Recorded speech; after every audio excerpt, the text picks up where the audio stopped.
Hey 49er fans, I'm Thomas Mott. Before we start today's 49ers report, give me your mailbag questions down below. Yes, we're going to do a mailbag call on this video, meaning if you scroll down into the comments section, use the hashtag 49ers and ask me any 49er related question.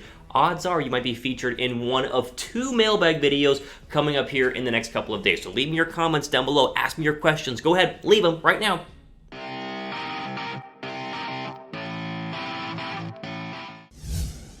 Alright, so go ahead and jump into today's news and rumor video regarding our 49ers. And listen, there's a lot of stuff going on. I mean, my goodness. The past couple of days, we had a Kyle Shanahan press conference, and we have new details regarding George Kittle's contract, which is where we're going to start today.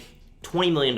Think about this. You see the headline right next to me. $20 million a year reportedly is what George Kittle could be looking to get. Let's break down that number because you've probably seen it on Twitter over the past couple of days. So the NFL Network is the first to go ahead and announce that this is most likely how much it is going to cost. Now you remember a couple of weeks ago there was a report that the 49ers and George Kittle were far apart on a contract. A lot of us were saying $13, $14 million. Well, now it looks like it could be $18, $19, $20 million, which is why, hey, listen, they could be still far away from getting this whole deal done. The question is this realistic for George Kittle and the San Francisco 49ers? $20 million a year. Let's break down first off how Daniel Jeremiah and the NFL Network got to this point right here. Daniel Jeremiah just a couple days ago said, quote, I think that's Kittle, he's going to find his way closer to $20 million than he will $15 million when it's all said and done with this deal, because there are hybrids, guys that can do a lot of different things, and that's the word we use here with Kittle. But then there's another level. I just call him a unicorn. There's nobody else like Kittle in the National Football League. Now, is he wrong? Is George Kittle the best tight end in the entire National Football League? The answer is, in my opinion, 100% yes. Kittle is the best tight end all around. Pro Football Focus's tight end grades have proven that. He's one of the top 5 in receiving, one of the top 5 in run blocking as well. Kind of the duality, I should say, of playing the tight end spot. The numbers last year, as you know, were really, really good. The problem is, I would not pay George Kittle $20 million a year. I'll say that right now. George Kittle is not worth $20 million a year. If you don't believe me, and I just said he's great, right? But if you don't believe me, look at this. Let's start with the highest paid tight ends in the National Football League. Right now, the highest paid tight end is Hunter Henry at $10.6 million, then Austin Hooper at $10.5, then Kelsey, then Rudolph. Are you telling me, think about this, $20 million versus $10 million, that's double. Are you telling me that George Kittle is twice as good as a Travis Kelsey, twice as good as an Austin Hooper? He's better than all these players, and the stats will back that up. The Pro Football Focus tight end rankings that take into effect all the different, realities of playing the tight end spot can show that George Kittle is better, but is he twice as good? Is he literally twice as good, worth double the money as all the other tight ends? My simple answer is absolutely not. I mean, as much as I love George Kittle, I just would not pay him $20 million because you are going to mess up your chances of keeping other core players in the 49ers locker room and on the 49ers squad going into not only next year, but for future years, because Kittle's contract would be like 4 years and $20 million a year, and that's hard to go ahead and swallow for a tight end. Let me say that again. A tight end in an offense where you have other people who will emerge to be stars here in the future. There are some notable 49er undrafted free agents that are upcoming in 2021. 23 total unrestricted free agents, not undrafted free agents, unrestricted free agents in 2021. So a lot of players you're going to need to go ahead and sign. And you got some big names. You got Richard Sherman, who will be looking for at least a 2-year big-time deal to go ahead and finish out his career. K'Waun Williams, who's played great in the nickel. Trent Williams is going to want a big contract. It's what basically the 49ers guaranteed him whenever they traded for him from the Washington Redskins. And then Kyle Juszczyk. I mean, he's going to want another big contract in terms of big for a fullback because he's the best fullback in the entire National Football League. The deal on this, again, is simple. Is George Kittle the best tight end in the league? Yes. Does George Kittle deserve to be paid more than Austin Hooper and Hunter Henry and Travis Kelsey and Rob Gronkowski? Yes, 100%. No one's debating that. The debate, though, is he worth double the price? Is he worth $20 million a year? And I can't sit here looking at with how the 49ers are geared up, knowing also you have Bosa's contract coming up, and you'll have a Kinlaw contract in the future, and maybe Jimmy Garoppolo here in the future if he wants another deal after his current deal is up. There's too many players you're going to need to re-sign to give a guy like George Kittle $20 million a year. 15, 16? Fine. 20, not a chance. I don't see that happening. And even if they do, it'd be a very hard move, I think, for a lot of 49er fans to go ahead and appreciate and enjoy. I'll ask you guys here on the ad break, go ahead and answer the pinned comment down below. Would you pay George Kittle straight up $20 million a year? Y down below for yes, N down below for no. But explain why at the same time. Let me know in the comment section.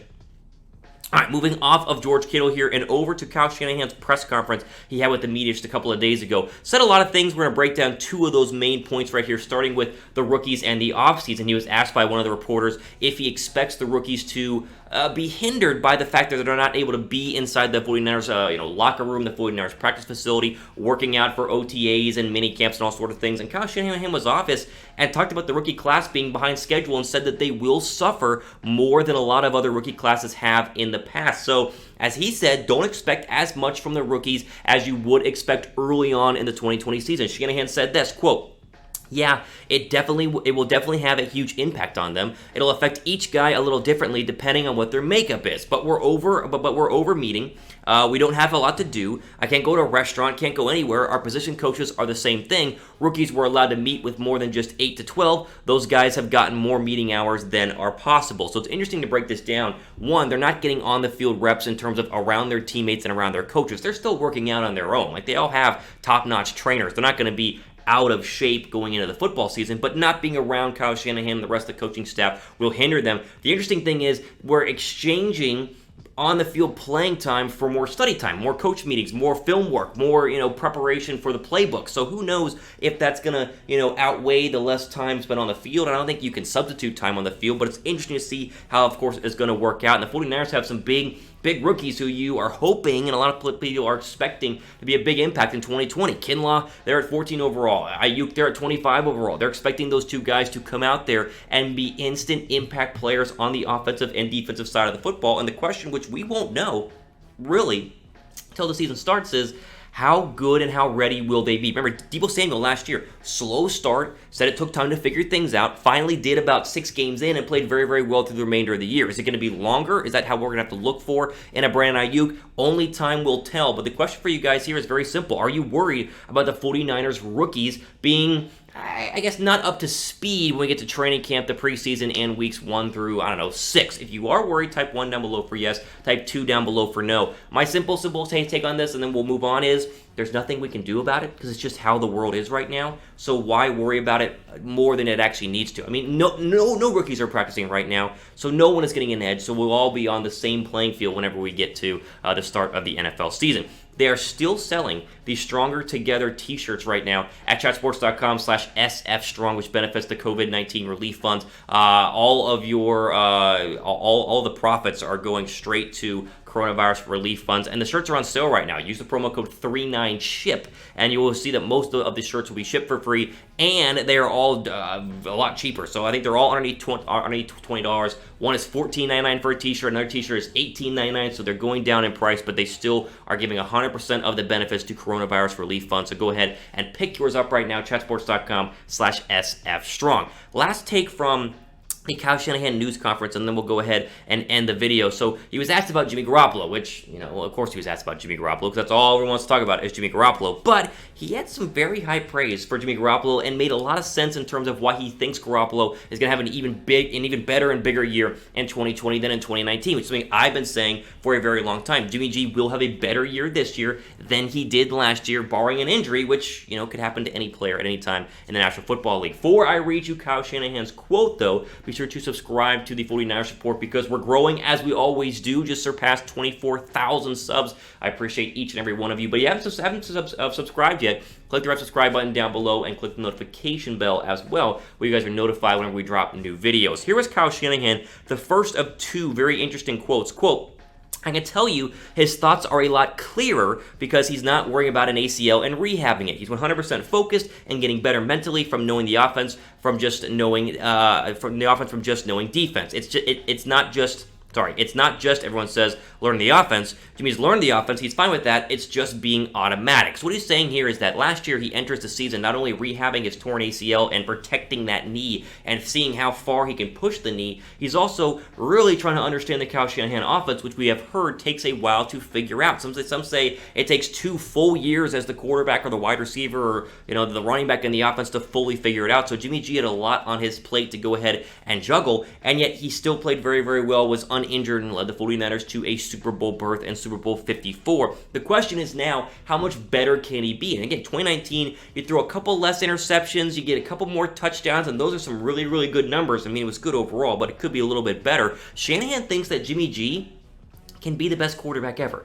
And not just the best 49er ever, the best quarterback ever. Said this, quote, when you have to talk to Jimmy about being one of the best quarterbacks of all time being available, I know Jimmy has a goal to be that. I believe Jimmy has the ability to be that, and that's what both of us are going for. Listen, do we take this and go, oh my gosh, Kyle Shanahan is like just guaranteeing that Jimmy Garoppolo is going to be the best quarterback of all time? No, he's saying Jimmy Garoppolo has the tools to do so, has the mental ability to do so as well, because mentally you got to be tough up here, and he believes that he's able to do it. So will it actually happen? Who knows? But I think the whole takeaway from the Kyle Shanahan press conference talking about Jimmy Garoppolo is ready. He's better. He's more focused. He's learned the playbook better. He's going to be better overall in 2020 than he was in 2019, and that should be very good news overall for every single 49er fan out there, even you who doesn't like Jimmy Garoppolo and always comments that you want the 49ers to sign Cam Newton or something. So you know who you are. I'm talking to certain people out there. You know who you guys are. All the time we have for today here on the 49ers Report. Appreciate each and every one of you. I'm Thomas Mott, signing off for the rest of your day.